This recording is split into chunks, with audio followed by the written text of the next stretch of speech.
Part 4 की starting में शिंग दाओ को रोकती है और पैच बोलती है तुम हमें गलत समझ रही हो, यहाँ पे सिर्फ हम दोनों अकेले नहीं हैं, हमारे साथ दंग भी है। और पैच के इतने बोलते ही वहाँ दंग भी आ जाता है और दंग के पूछने पर सातू उसे बताता है दाओ को लग रहा है वो पैच के साथ मिलकर उसे चीट कर रहा है।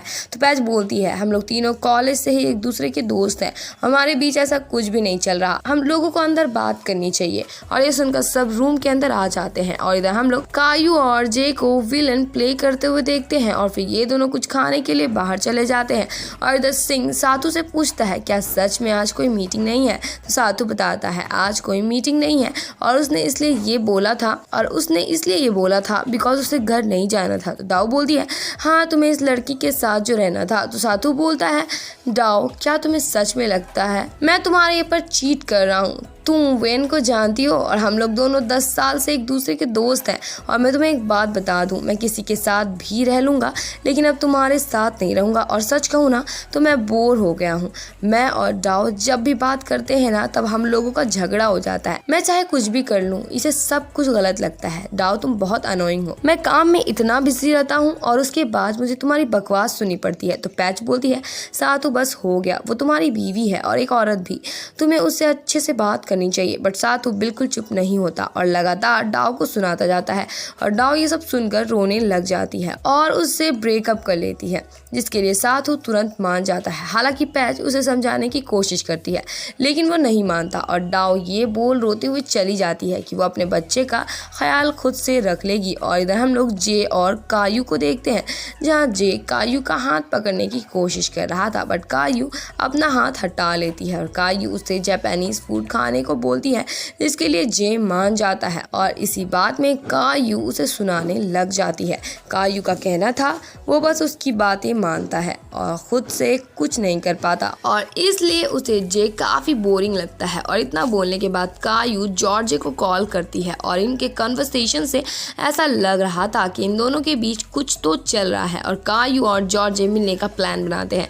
इसलिए कायू जे को मॉल में अकेले छोड़कर चली जाती है। और इधर हम लोग सिंह और डाव को कार में देखते हैं जहां डाव काफी ज्यादा रो रही थी। तो सिंह उसे हग करके कंसोल करता है और इधर सातू भी काफी ज्यादा ड्रिंक कर रहा था। तो पैच उसे ऐसा करने से रोकती है और उसे घर जाकर डाव से माफी मांगने को बोलती है बट सातू ये करने से साफ मना कर देता है बिकॉज उसके हिसाब से उसकी कोई गलती नहीं है, इसलिए अगर कोई सॉरी बोलेगा तो वो डाव होगी ना कि वो। बट फिर भी पैच और डंग उसे काफी ज्यादा समझाते हैं लेकिन सातू नहीं मानता।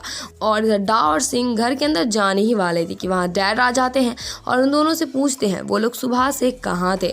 तो सिंह कोई बहाना मार देता है और डैड डाव से पूछने लगते हैं कहीं उसका और सातू का तो दोबारा कोई झगड़ा नहीं हुआ ना। गाइज आप सभी से बोलना चाहती हूँ कि वीडियो अगर अच्छी लग रही है तो वीडियो को लाइक कीजिए, शेयर कीजिए और कमेंट भी कीजिए। और अगर आप मेरे चैनल पे न्यू है तो मेरे चैनल को सब्सक्राइब कर लें और साथ ही साथ बेल आइकन को भी प्रेस कर दें कि जिससे आपको मेरी वीडियोस की नोटिफिकेशन सबसे पहले जाए। बट इससे डाव साफ मना करती है और उन्हें कुछ भी नहीं बताती और फिर डैड उसे एक लंबा चौड़ा लेक्चर दे देते हैं कि उसे सातू की फिक्र करनी चाहिए, वो दिन भर उसके बच्चे और उसके लिए मेहनत करता है दीज दैट।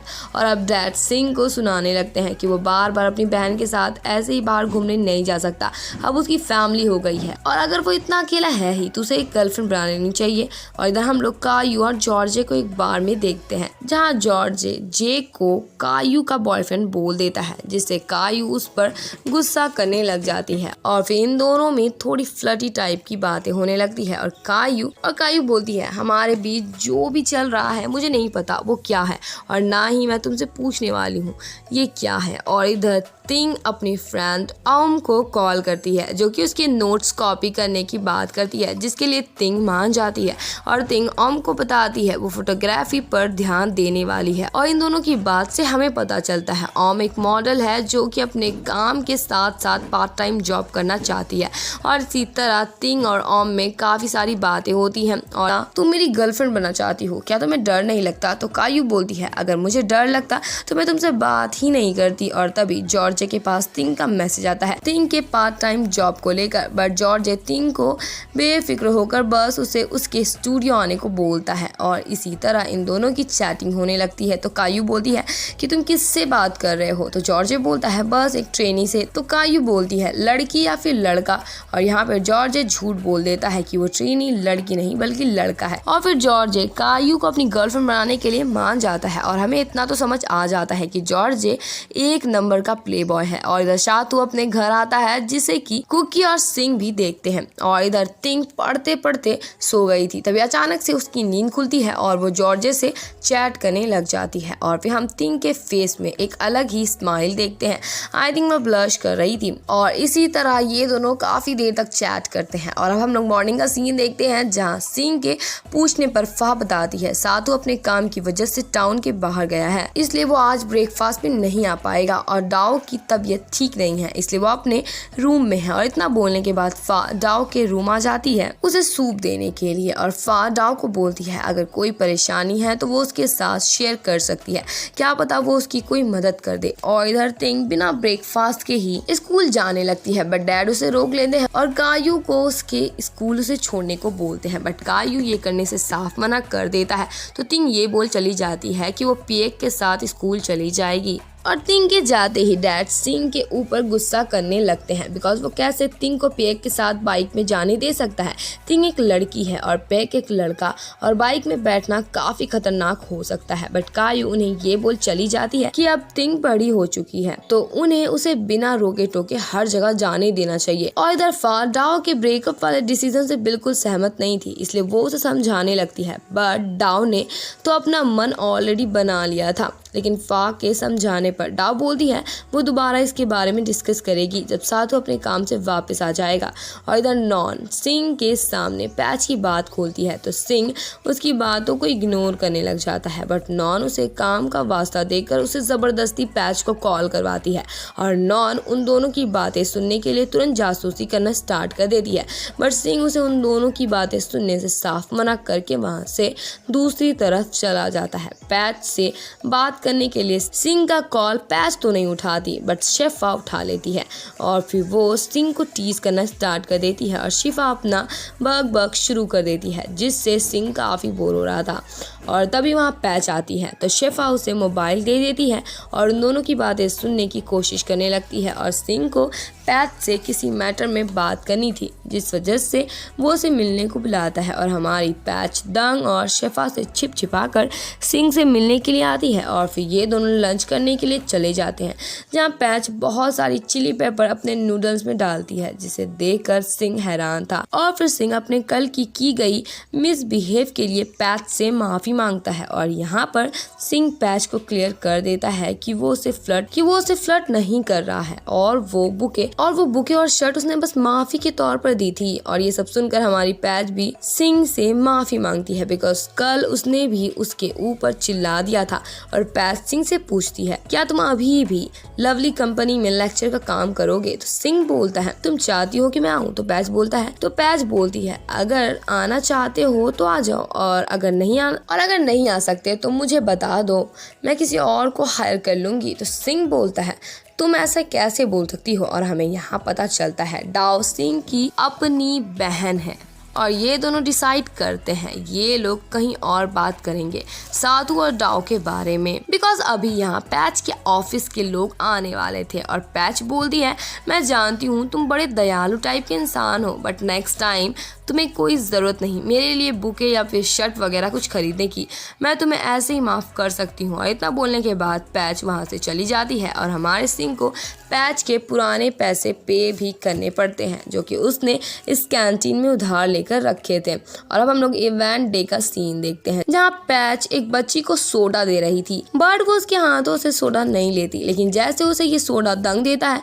वो तुरंत ले लेती है और इस वजह से दंग पैच का मजाक उड़ाने लगता है। और तभी एक बच्चा पैच का मजाक बना के चला जाता है जिससे पैच काफी ज्यादा हैरान थी। और तभी वहाँ सिंह आता है और शेफा पैच को सिंह की फैमिली से इंट्रोड्यूस करवाने लेकर चली जाती है। और पैच को अजीब लग रहा था कि शेफा उसे क्यों उन लोगों से इंट्रोड्यूस करवा रही है। और तभी डैड पैच को बोलते हैं सिंह की शादी नहीं हुई है, वो अभी भी सिंगल है और वो काफ़ी हार्ड वर्किंग इंसान है। बट पैच को समझ नहीं आ रहा था सिंह के डैड उसे क्यों ये सब बता रहे हैं। और सिंह के डैड ये सुनकर खुश हो जाते हैं कि पैच भी सिंगल है। और पैच सिंह के डैड के पूछने पर बताती है उसके पेरेंट्स पाइनएप्पल्स की खेती करते हैं किसी सिटी में। और हमारे पैच कैसे भी करके सिंह के डैड से पीछा छुड़वा के वहाँ से निकलती है। और अगेन बिन और फा ऐसा प्रिटेंड करते हैं मानो दोनों एक दूसरे की जान हो। और इधर पैच सिंह के पास आती है जहाँ नॉन उसे और सिंह को दोबारा टीज करने लगती है। और अब सिंह अपना लेक्चर का काम स्टार्ट कर देता है और वो सारे बच्चे को अच्छे से फूल लगाना सिखाता है, वो भी हमारी पैच के साथ, बिकॉज वो उसकी असिस्टेंट थी। और इन दोनों को एक साथ देखकर सिंह के डैड काफ़ी खुश थे बट दंग काफ़ी ज़्यादा जल रहा था। और हमारा सिंह बच्चों को एक बुके रेडी कर दिखाता है और अब उन लोगों को भी बुके रेडी करने को बोलता है और सब बच्चे वैसे ही करने लगते हैं। बट सिंह के डैड का ध्यान सिर्फ पैच में था और पैच उनके नज़रों से हट के वहाँ से भाग जाती है। और अब सिंह और पैच साथू और डाव के लेकर डिस्कस करते हैं जहाँ पैच साथू के साइड थी और सिंह डाव के। पैच का कहना था साथू सही है और सिंह का कहना था डाव सही है। और इसी मैटर में ये दोनों चर्चा कर ही रहे थे कि पैच की नज़र मिस्टर सिंह में जाती है जो कि उसे और सिंह को एक साथ देखकर काफ़ी ज़्यादा खुश हो रहे थे। और ये सब देखकर पैच सिंह को यहाँ से कहीं और चलने को बोलती है और उसे बताती है उसके डैड ने उसके सामने कितनी सारे बकवासें की। और तभी वहाँ गोंग यो आकर पैच से रिंग मांगता है और उसे बोलता है उसकी मॉम ने बोला है उसे रिंग देने को और वो यहाँ इसलिए नहीं आई बिकॉज उन्होंने बोला कि आप एक लड़के के साथ फ्लर्ट कर रहे हो। और ये सुनकर पैच गोंग यो को रिंग दे देती है और उसे बोलती है अपनी मॉम को जाकर बोलना ये रिंग पिए और अपना मुंह बंद रखे। और जब गोंग यो थॉम थोंग को ये बात बोलता है उसका मुंह चुप हो जाता है। और तभी थॉम थोंग डंग को वो ड्रिंक का बॉटल खोलने को बोलती है। हालांकि पैच ये करने से उसे मना कर रही थी बट डंग फिर भी बॉटल खोल देता है और सारा ड्रिंक उसके ऊपर जा गिरता है। और थॉम थोंग डंग का मजाक बनाते हुए उसे ये बोल चली जाती है उसके लिए तुम अपनी फ्रेंड को ब्लेम करना मुझे नहीं। और ये सबसे डंग को काफी ज्यादा गुस्सा आ रहा था लेकिन उसका गुस्सा खत्म तुरंत तब हो जाता है जब सिंह उसे उसकी शॉप में ड्रेस चेंज करने को बोलता है। और अब सिंह और पैच भी शॉप आते हैं जहां उन दोनों को एक साथ देख नॉन उन दोनों को टीज करने लगती है। और तभी वहां दंग आता है तो सिंह उसे उसके बेडरूम जाकर ड्रेस चेंज करने को बोलता है जिससे दंग तो कुछ ज्यादा ही खुश हो जाता है। और नॉन उन दोनों को ये बोल चली जाती है कि उन दोनों को अकेले रहना होगा इसलिए वो कबाब में हड्डी नहीं बनना चाहती। बट नॉन बाहर जाते ही छुप के इन दोनों को देखने लगती है। और इधर पैच के पूछने पर सिंह बताता है डाओ ने उस दिन के बाद से अपने आप को रूम में लॉक कर लिया है बीमार होने का बहाना बनाकर और आज इसलिए वो इवेंट पे नहीं आई। तो सिंह बोलता है क्या तुम्हें लगता है वो दोनों अभी भी एक दूसरे को प्यार करते हैं। तो पैच बोलती है मुझे ये तो नहीं पता कि वो दोनों एक दूसरे को प्यार करते हैं या फिर नहीं लेकिन मुझे ये पता है वो दोनों ही इस शादी के लिए रेडी नहीं थे। और तभी बाहर मिस्टर सिंह आते हैं जो कि नॉन से पूछते हैं वो किसे छिप के देख रही है। और इन दोनों की बातें पैच और सिंह भी सुनते हैं और पैच काउंटर के नीचे छिप जाती है और मिस्टर सिंह आकर सिंह से पूछते हैं क्या वो और पैच यहाँ एक साथ आए हैं। बट सिंह इससे साफ मना करता है लेकिन उसके डैड उसे लगातार पूछने लगते हैं जिससे नीचे छिपी हुई पैच भी सुनती है और काफी ज्यादा इरिटेट होने लगती है। और मिस्टर सिंह काउंटर पे रखी नेल कटर लेने को आगे बढ़ते हैं जिससे पैच की फटने लगती है और सिंह उन्हें काफी रोकता है लेकिन वो काउंटर में ही जाकर नेल कटर से अपनी नाखून काटने लगते हैं। लेकिन फिर सिंह कैसे भी करके उन्हें वहां से हटाता है और हमारी पैच बड़ी मुश्किल से शॉप से निकलती है लेकिन मिस्टर सिंह उसे देख लेते हैं और उसका पीछा करना शुरू कर देते हैं। और इधर पैच छुप छुपा कर दंग जिस रूम में था वहां जाती है और हम दंग को देखते हैं जो कि सिर्फ एक टॉवल में था। और दंग के पूछने पर पैच उसे सारे मसले के बारे में बताती है। और इधर मिस्टर सिंह और सिंह में इस मसले में बहस हो रही थी कि शॉप में कोई था लेकिन सिंह का कहना था वहाँ कोई नहीं था। और इधर पैच डर के मारे किताबें भूल से गिरा देती है जिसकी आवाज सुनकर मिस्टर सिंह उसके रूम के साइड आने लगते हैं। और इधर ये दोनों नमूने अपने आप को कहीं छिपाने की कोशिश कर रहे थे। और तभी पैच एक कबर्ड में छिप जाती है और डंग भी अंदर आने लगता है, लेकिन पैच उसे धक्के मारकर बाहर फेंक देती है। और तभी वहाँ मिस्टर सिंह आ जाते हैं, जो कि डंग को ऐसे हालात में देखकर हैरान हो जाते हैं। और इसी के साथ इस पार्ट की एंडिंग हो जाती है। There was a time when you had me fall